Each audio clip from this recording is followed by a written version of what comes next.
So I just made a video earlier about our visit to the prefecture for our medical visits related to our long stay visitor visas in France here. Hi, my name is Sean. I moved myself and my family to Nice, France in the Côte d'Azur about almost a year ago.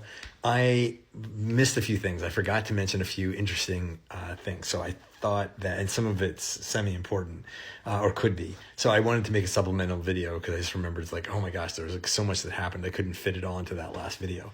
So the first thing was that when I first talked to the receptionist woman at the prefecture when we were going in for our medical appointments,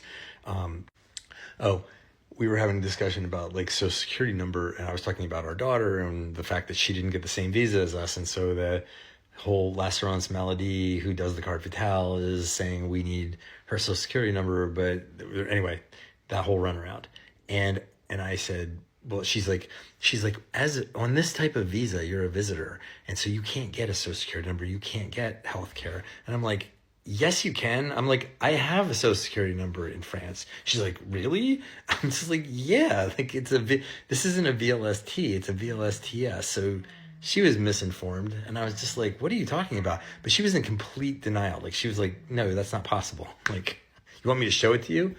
So that was weird because I'm just like, because I'm asking her about our daughter and she's trying to pretend like none of us can have it. None of us can have it. It's like, no, that's the whole point of us getting on the TS. So you're going to run into this. Like, the left hand does not know what the right hand is doing in French administration. So do not listen to people when they tell you no, because I have found that more than 50% of the time, the person who's telling me something is either unaware of a change in the law or just flat doesn't know, and they just say something, and they're just like, and they say it with great conviction, and I'm just like, I know you're wrong because I've seen it in black and white, or I talk to somebody I know who knows what they're talking about. So anyway, yeah, it's crazy. The differences between what we heard from the attorney in Paris and every single office we've been to on various topics it's mind-numbing. Really, it's mind-numbing. But anyway, so that conversation was interesting because I'm like, okay, well, anyway, thanks, bye. Yeah, I guess I'll ask somebody else about our daughter. Because for a minute I was like, oh no, are they going to take away my social security number? Like, this woman's like speaking so definitively. Anyway, so then the other woman in the meeting that we had, the medical visit person, she was saying, so we were doing our little back and forth, our little repartee that we were doing, and she said, we were talking about life in America, and I said something about, well, yeah, I guess I'm going to have to learn to complain more if I'm going to stay in France. I don't know why I said that, because she was sassy, and I said something, and she's like, well, she goes, Americans complain too, and I'm like, yeah, I'm like, not, this is where she's playing both sides of the argument. I'm like, yeah, I mean, like, not like the French, but we have our own version of complaining, sure. And she goes, everything is not always amazing. The Americans always say everything's amazing. She's like, everything is not always amazing. I'm like, you're just proving my earlier point about complaining in France. I just like, pick a side, lady. It was very entertaining. But on a serious note, learn as much French as you can to have enjoyable conversations like this. Which have no real functional point other than being entertaining for me.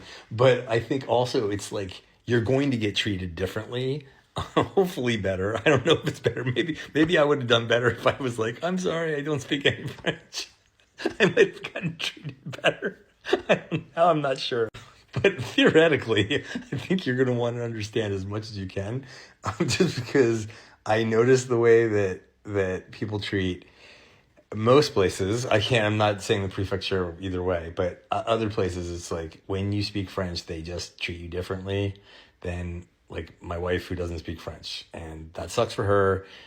Most of the time, I'm not saying people are mean or anything. It's just like when you're trying to get important things done, have as much as you can, like at least try and learn key phrases before you go, like the name of the thing you're doing or the like technical words or the name of the appointment type or whatever. Just like learn key things, make notes, come in, write it, print it out, whatever, write it down so you can like refer to it, because you're going to have all your basic grammatical construct. Like, you know how to say, j'ai besoin, da da da. But where people tend to get tripped up, and myself included, is specific technical words for things that you just don't encounter. You've never seen it before. You've never heard it before. And so it's new and it just doesn't roll off the tongue. So like those types of things where you're like, oh, I'm going to forget what this thing is. Write those things down, because that'll help you where you can just refer to it. if you're kind of like not committing it to memory. Anyway, yeah, the adventure continues.